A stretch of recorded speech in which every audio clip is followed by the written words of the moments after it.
बिस्मिल्लाहिर्रहमानिर्रहीम, अस्सलाम वालेकुम। एवन टीवी के न्यूज स्टूडियो से मैं हूं अलीशा वासी। शामिल करेंगे न्यूज हेडलाइन। बलूचिस्तान का अमन साबुताज करने की कोशिशें नाकाम, दहशतगर्दों की कलात में सड़क ब्लॉक करने की कोशिश, फोर्सेस की बरवक्त कार्रवाई, 12 दहशतगर्द हलाक। ऑपरेशन के दौरान एफसी के 18 जवान वतन पर कुर्बान, तर्जुमान पाक फौज का अमन को नुकसान पहुंचाने की हर कोशिश नाकाम बनाएंगे।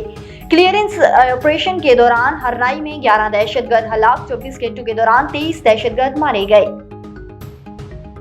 सदर और वजीर आजम की कलात हमले की शदीद मसम्मत, 12 दहशतगर्दों को जहन्नुम वासिल करने पर फोर्सेस की तारीफ। सदर और वजीर आजम का शोहदा को खराज अकीदत, कौम दहशतगर्द की खिलाफ जंग में फोर्सेस के साथ है। वजीर आजम शहबाज शरीफ ने कहा कि दहशतगर्द अमन और तरक्की के दुश्मन हैं, दहशतगर्द के मुकम्मल खात्मे की तक जंग जारी रहेगी। वजीर आजम की हदायत पर रियल एस्टेट हाउसिंग शोबे की बहाली का वर्किंग पेपर तैयार, टास्क फोर्सेस की सिफारिशात वजीर आजम को भिजवा दी गई। रिहायशी अमारतों के लिए इजाफी मंजिल की तामीर की तजवीज, पहली बार घर खरीदने वालों की टैक्स छूट देने की तजवीज।